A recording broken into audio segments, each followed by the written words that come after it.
ইউকেতে এখন সামার শুরু হয়েছে। রাস্তায় বেরোলেই আশেপাশে এত সুন্দর সুন্দর ফুল দেখা যায় যে চোখ জুড়িয়ে যায়। সেদিনকে আমরা একটু গিয়েছিলাম বিএনএমে। আগে যখন আমি কৃষ্ণনগরে থাকতাম, আমি যেখানেই ঘুরতে যেতাম কিছু না কিছু কিনে আনতাম। আর এইরকম করতে করতে ঘরে এত জিনিস ভর্তি হয়ে গেছিল যে আমার মা বলতো আমি নাকি ঘরটাকে একটা আস্ত জঙ্গল বানিয়ে ফেলেছি। আমার শ্বশুর বাড়িতে কুশলের মা সব কিছু গুছিয়ে রাখে, আর আমার শাশুড়ি মা এত সুন্দর পরিপাটি করে সব গুছিয়ে রাখে যে তার বাড়িটাকে আমার আর জঙ্গল বানানো হয়ে ওঠেনি। আর এখানে আমরা যে ছোট অ্যাপার্টমেন্টে থাকি, অর্ধেক সময় জিনিসপত্র অগোছালো হয়ে পড়ে থাকে, তাই আলাদা করে জঙ্গল বানানোর প্রয়োজন হয় না। সেদিনকে কিছু দরকারি জিনিসপত্র কিনতে আমরা বিএনএমে গিয়েছিলাম। এখানে কোনো দোকানেই জিনিসপত্রের এমআরপি সিস্টেমটা নেই, যেটা ইন্ডিয়াতে হয়, যেটা আমাদের ওখানে সব জিনিসেরই প্রায় একই রকম দাম থাকে। বাট এখানে এমআরপি সিস্টেমটা না থাকায় এক একটা দোকানে জিনিসপত্রের এক এক রকম দাম হয়।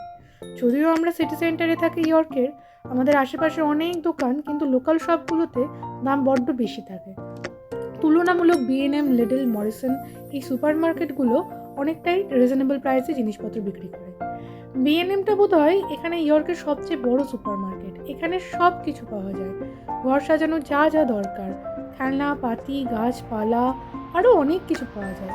তো এই টয় সেকশনটাই আসলে তো আমার চোখটা জুড়িয়ে যায়। এখানে যখন ঘুরছিলাম কিছু পুতুল দেখে আমার খুবই ভালো লেগেছে।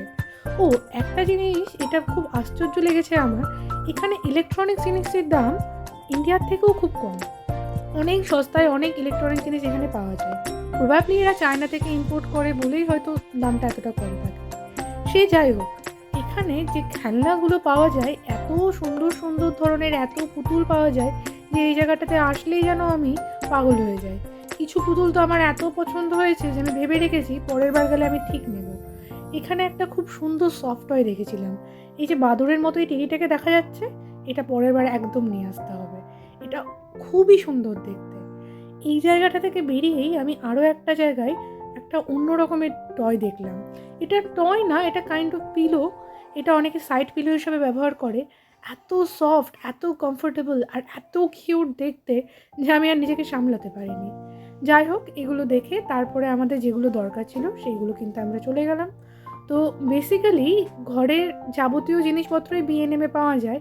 আর এখানে সবাই ডিআইওয়াই জিনিসপত্রই ব্যবহার করে, মানে এই সমস্ত জিনিসপত্রগুলো নিয়ে এসে বাড়িতে নিজেরাই জুড়ে ঠিক করে নেয়। তো টেবিল, চেয়ার, আলমারি, খাট, যা কিছু সব কিছুই এখানে পাওয়া যায়। আমরা আমাদের দরকারি জিনিসগুলো নিয়ে গেলাম। আর বিএনএমে ঘর সাজানোর খুব সুন্দর সুন্দর জিনিসপত্র পাওয়া যায়।